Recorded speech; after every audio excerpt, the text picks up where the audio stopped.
തൂഫാൻ നാർക്കോഹൻ പ്രവർത്തനങ്ങൾ ശക്തിപ്പെടുത്തുന്നതിന്റെയും പുരോഗതി വിലയിരുത്തുന്നതിന്റെയും ഭാഗമായിട്ട് ആഭ്യന്തര വകുപ്പ് മന്ത്രി രമേശ് ചെന്നിത്തല ഇന്ന് കൊച്ചിയിലെ പെരുമ്പാവൂരിലെത്തും.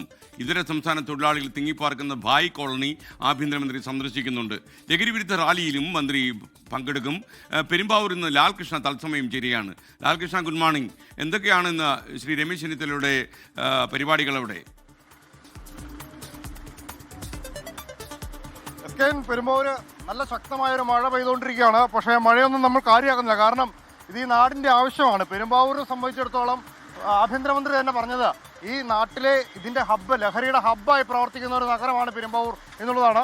പുലർച്ചെ മുതൽ നമ്മൾ ഈ ദൃശ്യങ്ങളിലേക്ക് സൂക്ഷിച്ചു നോക്കി അറിയാം, ഇവിടെ രാവിലെ മുതൽ തന്നെ ഈ ഭായിമാർ, പ്രത്യേകിച്ച് അന്യസംസ്ഥാന തൊഴിലാളികൾ, അവരുടെ തൊഴിൽ തേടി പലയിടങ്ങളിലായിട്ട് നിൽക്കുന്നവരാണ്. പോലീസിൻ്റെ കയ്യിലോ അല്ലെങ്കിൽ സർക്കാരിൻ്റെ കയ്യിലോ പോലും ഇവരെത്ര പേരുണ്ട് ഇവിടെ എന്നതിനെക്കുറിച്ചൊരു കൃത്യമായ കണക്ക് പോലും ഇല്ല എന്നുള്ളതാണ് വസ്തുത. കഴിഞ്ഞ കോവിഡിൻ്റെ കാലഘട്ടത്തിൽ ഇവരുടെ കണക്കെടുക്കാനുള്ള ഒരു ശ്രമമൊക്കെ നടത്തിയെങ്കിലും അത് പാതിയിൽ അങ്ങ് നിലച്ചു പോയൊരവസ്ഥയാണ്. എന്നാലും പോലീസ് പറയുന്നത് ഏകദേശം 2 ലക്ഷം മുതൽ 3 ലക്ഷം വരെ ആളുകൾ ഇവിടെ ഉണ്ട് എന്നുള്ളതാണ്. പെരുമ്പാവൂർ മുനിസിപ്പാലിറ്റിയിലെ ജനസംഖ്യയൊക്കെ കൂടുതലാണ് ഇവിടെയുള്ള അന്യസംസ്ഥാന തൊഴിലാളികളുടെ എണ്ണം.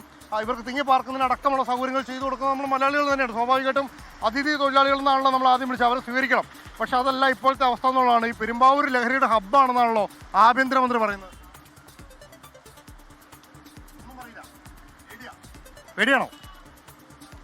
പേടിക്കേണ്ട അവസ്ഥയിലാണ് എന്ന് തോന്നുന്നു. കാരണം കഴിഞ്ഞ കുറേ നാളുകൾക്ക് മുമ്പ് ഇതിന് തൊട്ടപ്പുറത്തൊരു ഹോട്ടലിന് മുന്നിലിട്ടാണ് ഒരു സ്ത്രീയെ ക്രൂരമായി കൊലപാതകം ചെയ്യുന്നതിൻ്റെ ദൃശ്യങ്ങൾ പുറത്തു വന്നത്. ചേട്ടാ, വലിയ രീതിയിൽ ഉള്ള പ്രശ്നങ്ങൾ പെരുമ്പാവൂരുണ്ടെന്നുള്ളതാണ് ആഭ്യന്തരമന്ത്രി പറയുന്നത്. ശരിയാണോ?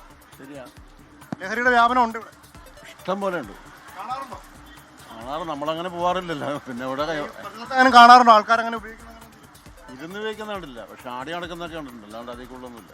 ഞായറാഴ്ച ഈ ടൗണിൽ അവർ മാത്രമേ ഉള്ളൂ. ഞായറാഴ്ച ഇതൊരു ഭായ് മാർക്കറ്റ് എന്നാണ് അറിയപ്പെടുന്നത്. മാർക്കറ്റ് തന്നെയാണ്.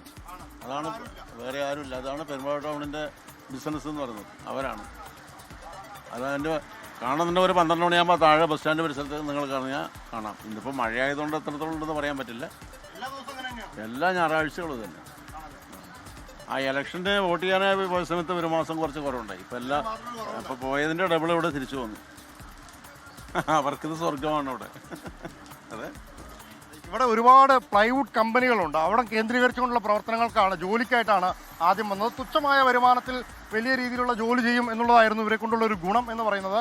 അതാണ് പലരും ഇവിടേക്ക് കൊണ്ടുവരാനുള്ള കാരണമായി മാറിയത്. പക്ഷേ പിന്നെ ആളുകളുടെ എണ്ണം കൂടി. ഇത് ബംഗാളിൽ നിന്ന് മാത്രമല്ല, ആസാം, ബീഹാർ, ഒറീസ, ബംഗ്ലാദേശിൽ നിന്ന് പോലുമുള്ള ആളുകൾ അവിടെ കുറ്റം ചെയ്തതിന് ശേഷം ഇവിടേക്ക് ഒളിച്ചോടി വരുന്ന സ്ഥിതി പോലും ഉണ്ട് എന്ന രീതിയിലായിരുന്നു പോലീസിൻ്റെ കണ്ടെത്തൽ. എന്താണെങ്കിലും ആ കണ്ടെത്തലിൻ്റെ പശ്ചാത്തലത്തിൽ കൂടുതൽ അന്വേഷണവും മറ്റു കാര്യങ്ങളും എല്ലാം നടക്കുന്നു. അതിൻ്റെ ഒപ്പമാണ് ലഹരി കണ്ടന്തര കോളനി എന്ന് പറയുന്ന പ്രദേശം ഇപ്പോൾ ഇവരൊരു ഹബ്ബായിട്ട് പൂർണ്ണമായിട്ട് മാറിയിട്ടുണ്ട്. അവരവിടെയാണ് താമസം. അവിടെ ഇവർക്ക് പ്രത്യേക ഭക്ഷണം, താമസം എല്ലാം ഉണ്ട്. പക്ഷേ കൃത്യമായ ആധികാരിക രേഖകൾ പോലും നോക്കാതെയാണ് പലർക്കും താമസ സൗകര്യം മറ്റും എടുക്കുന്നത്. ചേട്ടാ, താല്പര്യമില്ല എന്നാ പറഞ്ഞത്. പലർക്കും താമസ സൗകര്യം അടക്കമുള്ള കാര്യങ്ങൾ നൽകുന്നത്. നമ്മൾ ഈ കാണുന്ന പെരുമ്പാവൂർ ടൗണാണ്. ടൗണിൻ്റെ തൊട്ട് നടുക്ക് തന്നെയാണ് എക്സൈസിൻ്റെ ഓഫീസ് ഇരിക്കുന്നത്. അതിൻ്റെ തൊട്ട് മുകളിൽ ASPയുടെ ഓഫീസ്, പോലീസ്, അതിൻ്റെ തൊട്ടപ്പുറത്ത് തന്നെ കോടതി. ഈ സംവിധാനങ്ങളെല്ലാം നിൽക്കുന്നുണ്ടെങ്കിലും പട്ടാപ്പകലും പാതിരാത്രിയും എല്ലാം ഇവിടെ ഇത്തരത്തിലുള്ള ലഹരി ഉപയോഗം നടക്കുന്നുണ്ട് എന്നുള്ളതൊരു വസ്തുത തന്നെയാണ്. ഞായറാഴ്ച ദിവസങ്ങളിൽ ഈ പ്രദേശം മറ്റ് ആളുകളെക്കാൾ കൂടുതൽ, അല്ലെങ്കിൽ മറ്റ് നഗരങ്ങളിൽ നിന്ന് പോലും ഇവിടേക്ക് അന്യസംസ്ഥാന തൊഴിലാളികൾ ഒഴുകിയെത്തും. അവരുടെ കേന്ദ്രമായി ഈ നഗരം പ്രവർത്തിക്കുന്ന ഒരു ദിവസമാണ്. ആ സമയത്ത് ഇത്തരത്തിലുള്ള പരിശോധനകളോ മറ്റു കാര്യങ്ങളോ ഉണ്ടാവില്ല. ഒരുപക്ഷെ ഈ രമേശ് ചെന്നിത്തല തുടങ്ങിയ തൂഫാൻ പദ്ധതി ഇതിനു മുമ്പ് തുടങ്ങിയിരുന്നെങ്കിൽ, കുറച്ച് നാൾ മുമ്പ് തുടങ്ങിയിരുന്നെങ്കിൽ, ലഹരിക്കെതിരായ പോരാട്ടം തുടങ്ങുന്ന സമയത്ത് തുടങ്ങിയിരുന്നെങ്കിൽ ഇത്രയധികം വ്യാപനം ഈ പ്രദേശത്ത് ഉണ്ടാകില്ല എന്നുള്ളതാണ്. ഏകദേശം ഒരു ദിവസം 1 കിലോയിലേറെ ലഹരി മരുന്നുകൾ പെരുമ്പാവൂർ നഗരത്തിൽ നിന്ന് മാത്രം പിടിക്കുന്നുണ്ട് എന്നുള്ളതാണ് പോലീസിൻ്റെ ഔദ്യോഗിക കണക്ക്.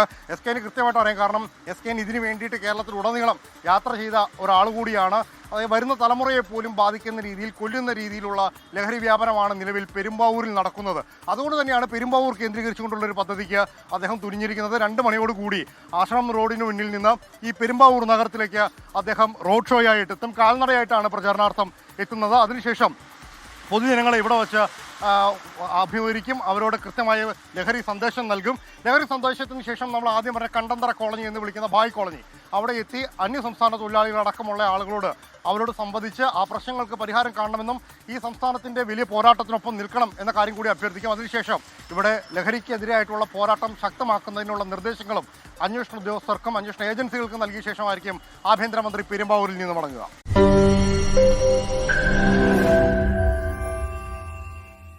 ലോകത്തെവിടെയായാലും ഏത് സമയത്തും 24 വാർത്തകളും ഓഗ്മെന്റഡ് റിയാലിറ്റി പാക്കേജുകളും എക്സ്പ്ലെയിനറുകളും വിശദമായി കാണാൻ ഞങ്ങളുടെ യൂട്യൂബ് ചാനൽ നിങ്ങൾക്ക് സബ്സ്ക്രൈബ് ചെയ്യാം.